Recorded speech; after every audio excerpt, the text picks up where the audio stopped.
Structural genomics. The ultimate goal of the genomics is to determine the nucleotide sequence of the genomes. This is one of the main objectives of the genomics, that we identify or we sequence the DNA of particular organisms. So, for performing the structural genomics, that is actually to do physical mapping of the genomes as well as genetic mapping of the genomes. Physical mapping and genetic mapping of genomes can be performed by sequencing the genomes. So first we see that what is genetic mapping. Genetic mapping is actually approximate location of genes that is relative to the location of other genes.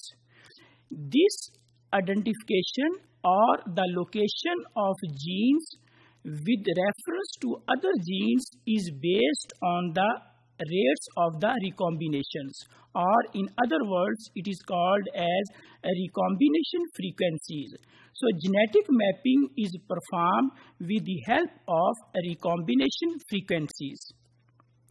While on the other hand, physical mapping, which also helps us for the structural genomics or to determine the sequence of the genomes, nucleotide sequence of the genomes, this technique, which is called as physical mapping, is based on the direct sequencing of the genomes or sequencing of the DNA.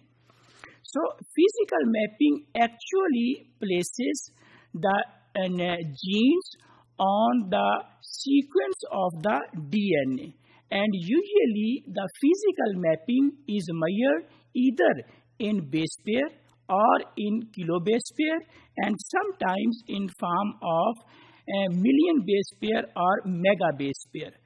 So physical mapping is to determine the actual nucleotide sequence of the genomes either in the form of base pair, kilobase pair, or in mega base pair. What is included in case of structural genomics?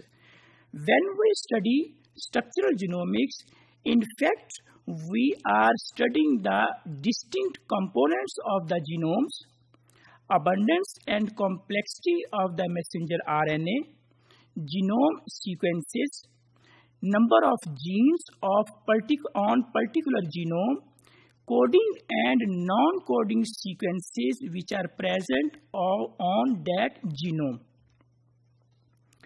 When we see that there is a difference between the structures of prokaryotic genomes and eukaryotic genomes. Prokaryotic genomes, there is no intergenic DNA, and most of the genes which are present on the prokaryotic genes, there are no introns. While in case of eukaryotic genes, particularly higher eukaryotic genes, we see that the genome of eukaryotes are complex. In addition to coding sequences, there are also non-coding DNA. So, in addition to this, in case of eukaryotic genomes, there is 10x to 30x, mean 10 times up to 30 times more DNA is present in case of eukaryotic genomes. While performing or while studying the structure of complex genomes, we see that there are introns within the genes. We see that there are regulatory elements of the genes that can be enhancers, that can be in the form of silencers.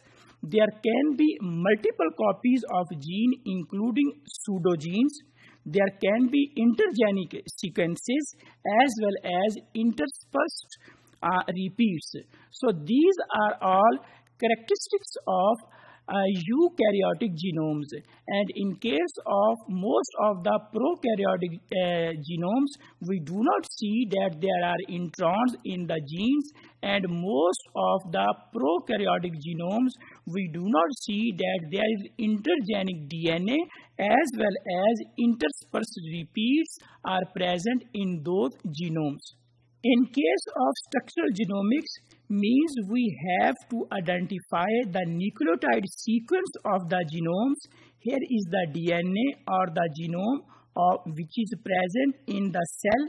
If we want to study the structural genomics, it means we are going to perform the genome mapping that can be genetic mapping, that can be physical mapping. We are going to perform the genome sequencing as well as we are going to perform the genome annotations.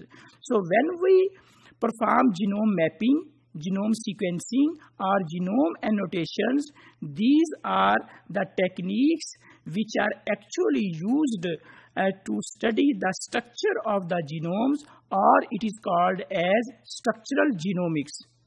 Structural genomics, particularly in case of eukaryotic genomes, we see that major part of the genomes of eukaryotes consist of transposable elements.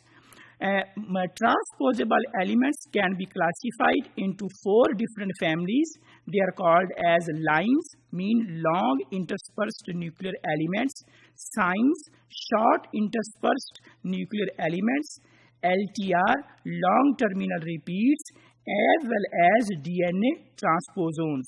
So in case of eukaryotic genomes, when we see the structure of the eukaryotic genomes, major part of the eukaryotic genome consists of transposable elements that are in the form of lines, signs, LTR, as well as DNA transposons. Structural genomics in case of humans. When we see in case of genome of the humans, there is approximately 45% repetitive DNA. So that repetitive DNA is in the form of lines. Lines are approximately 6 to 8 kb in length, and that is 21% of the genome. Signs that can be 100 to 300 base pair, and that forms the 13% of the genome of humans. Retrovirus-like elements, they are approximately 8%, while DNA transposons, they are 3% of the human genome. So these are all types of the repetitive DNA which is present in the eukaryotes as well as in the genome of the humans. So structural genomics is actually to determine the nucleotide sequence of the genomes.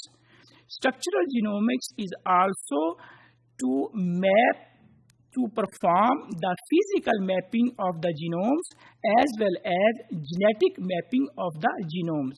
So if we conclude that what is structural genomics? Structural genomics mean we are going to determine the nucleotide sequence of the genomes, we are going to perform physical mapping of the genomes, and we are going to perform the genetic mapping of the genomes as well as genome annotations.